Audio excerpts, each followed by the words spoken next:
Election commission की तरफ से पंजाब इलेक्शन कमीशन की तरफ से पंजाब की 10 पार्टियों को शोकॉज नोटिस जारी किया गया है और इसमें साफ तौर पे कहा गया है कि इन पार्टियों ने तकरीबन 2021-22 से लेकर टिल द डेट तक यानी कि 2025 तक अपनी ऑडिट रिपोर्ट नहीं सबमिट करी है, जो कि हर पार्टी को सबमिट करनी होती है। और ये पहली बार नहीं हुआ है कि इलेक्शन कमीशन की तरफ से किसी पार्टी को नोटिस भेजा गया। तकरीबन 11 के करीब ये पार्टियां हैं जो ना तो चुनाव में इतनी एक्टिव रही और ना ही जिन्होंने अपनी ऑडिट रिपोर्ट सबमिट करी है। इलेक्शन कमीशन का एक नियम है कि हर पार्टी को जो अपनी ऑडिट रिपोर्ट सबमिट करनी होती है और उनकी गतिविधियों के बारे में भी जानकारी देनी होती है। आइए आपको बताते हैं कि वो 10 कौन सी पार्टियां हैं जिनको जो कि इलेक्शन कमीशन की तरफ से शोकॉज नोटिस जारी किया गया है। सबसे पहले अपना पंजाब पार्टी, दूसरे नंबर पर अपना समाज पार्टी, तीसरे नंबर पर है बहुजन समाज पार्टी अम्बेडकर और उसके बाद चौथे नंबर पर है डेमोक्रेटिक भारतीय समाज पार्टी, उसके बाद है democratic party of the India Ambedkar, जय जवान जय किसान पार्टी है, उसके बाद है जर्नैल समाज पार्टी है और समाज अधिकार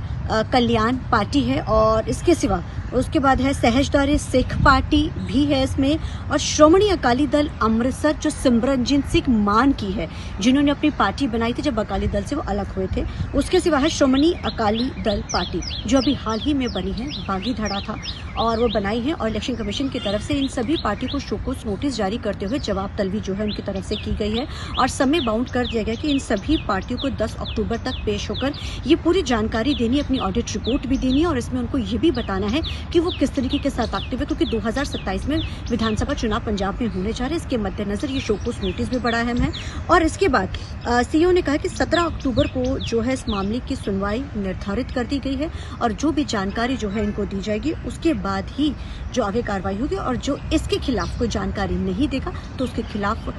जो है चुनाव आयोग ने ये भी कदम राजनीतिक दलों के खिलाफ है जो नियमों की शर्तों का पालन नहीं कर रहे हैं। आमतौर के ऊपर शर्तें होती हैं जब भी कोई पार्टी बनाई जाती है, उनके नॉर्म्स तैयार किए जाते हैं, चाहे फिर उनको अपनी ऑडिट रिपोर्ट देनी हो या फिर उनको और गतिविधियों के बारे में जानकारी देनी हो। अब इसमें जो सबसे ज्यादा अहम पार्टी का अगर हम जिक्र करें तो वह है श्रोमणी अकाली दल पार्टी। उनके लिए भी एक बड़ी चुनौती होगी। सिमरनजीत सिंह मान की जो अकाली दल पार्टी है उसके लिए भी एक बड़ी चुनौती है, क्योंकि उनकी तरफ से ये लगातार एक्टिव है। सिमरनजीत सिंह मान पहले भी जीत चुके हैं, वो एमपी रह चुके हैं। अब ऐसे में